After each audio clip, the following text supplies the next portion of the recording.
क्या आपने कभी सोचा है, मृत्यु के बाद आत्मा कहाँ जाती है? क्या वह हमें देख सकती है? क्या हमारे रोने से उसे कष्ट होता है? और क्या सच में यमलोक, स्वर्ग और नरक होते हैं? गरुड़ पुराण में मृत्यु को अंत नहीं, बल्कि आत्मा की सबसे बड़ी यात्रा की शुरुआत बताया गया है। आज की इस वीडियो में हम जानेंगे मृत्यु के एक क्षण बाद से लेकर यमलोक, कर्मों के न्याय और पुनर्जन्म तक का पूरा रहस्य। यह वीडियो डराने के लिए नहीं है, बल्कि जीवन का सबसे बड़ा सत्य समझाने के लिए है। इसलिए इस वीडियो को अंत तक जरूर देखें, क्योंकि अंत में आपको अपने जीवन को लेकर एक गहरी समझ मिलने वाली है। क्या आपने कभी सोचा है, मृत्यु के बाद आत्मा कहाँ जाती है? क्या वह हमें देख सकती है? क्या हमारे रोने से उसे कष्ट होता है? और क्या सच में यमलोक, स्वर्ग और नरक होते हैं? गरुड़ पुराण में मृत्यु को अंत नहीं, बल्कि आत्मा की सबसे बड़ी यात्रा की शुरुआत बताया गया है। आज की इस वीडियो में हम जानेंगे मृत्यु के एक क्षण बाद से लेकर यमलोक, कर्मों के न्याय और पुनर्जन्म तक का पूरा रहस्य। यह वीडियो डराने के लिए नहीं है, बल्कि जीवन का सबसे बड़ा सत्य समझाने के लिए है। इसलिए इस वीडियो को अंत तक जरूर देखें, क्योंकि अंत में आपको अपने जीवन को लेकर एक गहरी समझ मिलने वाली है। एक मृत्यु वास्तव में क्या है? शरीर बनाम आत्मा। गरुड़ पुराण के अनुसार मृत्यु का अर्थ आत्मा का नाश नहीं, बल्कि शरीर का अंत है। शरीर पंचतत्वों से बना होता है: पृथ्वी, जल, अग्नि, वायु और आकाश। और मृत्यु के समय ये तत्व अपने अपने मूल में लौटने लगते हैं। लेकिन आत्मा इन तत्वों से परे होती है।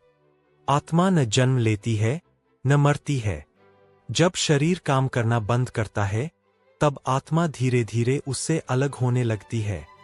यही वह क्षण होता है जिसे मनुष्य मृत्यु कहता है। गरुड़ पुराण यह स्पष्ट करता है कि आत्मा शरीर छोड़ते समय पूर्ण रूप से अचेत नहीं होती। वह देखती है कि क्या हो रहा है, कौन पास खड़ा है, कौन रो रहा है। इसी कारण शास्त्रों में मृत्यु के समय शांत वातावरण और ईश्वर स्मरण को अत्यंत आवश्यक माना गया है।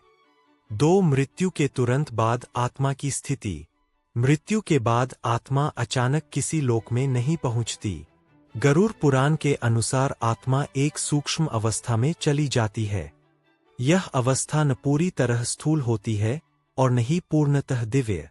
आत्मा को अपने शरीर से अलग होने का बोध धीरे धीरे होता है। वर्षों तक जिस शरीर को मैं माना गया, उससे अलग होना आत्मा के लिए एक बड़ा परिवर्तन होता है। इसी कारण आत्मा कुछ समय तक भ्रम की स्थिति में रहती है।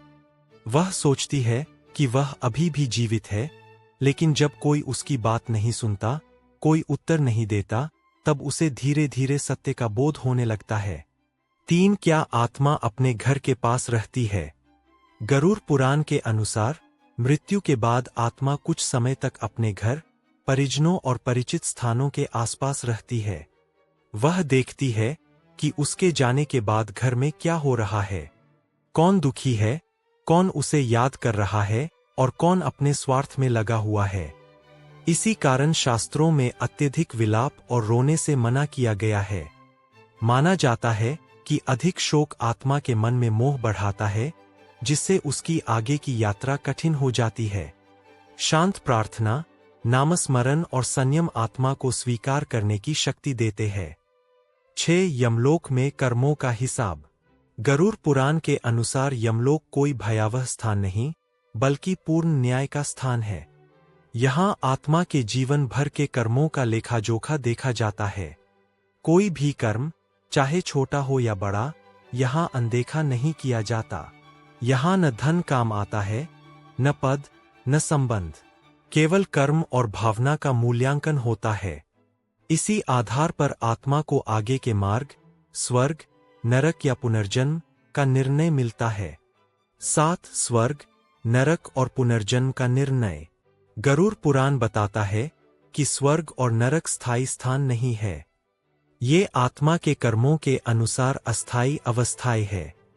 पुण्य कर्मों से आत्मा को सुखद अनुभव प्राप्त होते हैं और पाप कर्मों से कष्टदायक। जब कर्मों का फल समाप्त हो जाता है तब आत्मा को पुनः जन्म लेना पड़ता है। इसका अर्थ यह है कि आत्मा की यात्रा तब तक चलती रहती है जब तक वह अपने कर्मबंधन से मुक्त नहीं हो जाती। 8. जीवित परिजनों का प्रभाव आत्मा पर। गरुड़ पुराण यह भी बताता है कि मृत्यु के बाद भी जीवित परिजनों का आचरण आत्मा को प्रभावित करता है। शांति, दान, सच्ची प्रार्थना और सदाचार आत्मा को बल देते हैं। वहीं झगड़े, लालच, संपत्ति को लेकर विवाद आत्मा को दुख पहुंचाते हैं। इसलिए गरुड़ पुराण मृत्यु को केवल व्यक्तिगत घटना नहीं बल्कि परिवार और समाज की भी परीक्षा मानता है। 9. गरुड़ पुराण का असली संदेश। गरुड़ पुराण का उद्देश्य भय पैदा करना नहीं है। इसका उद्देश्य मनुष्य को यह समझाना है कि जीवन अस्थायी है लेकिन कर्म स्थायी है। मृत्यु के बाद कोई साथ नहीं जाता, न धन न शरीर साथ जाते हैं तो केवल कर्म। मृत्यु किसी का अंत नहीं है, यह तो आत्मा की परीक्षा का द्वार है। आज जो हम कर रहे हैं वही कल हमारा मार्ग तय करेगा।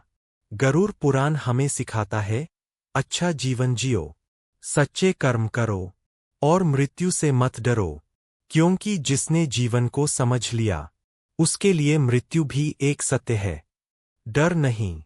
अगर यह वीडियो आपको सोचने पर मजबूर करे तो समझिए, गरुड़ पुराण का संदेश आप तक पहुंच चुका है।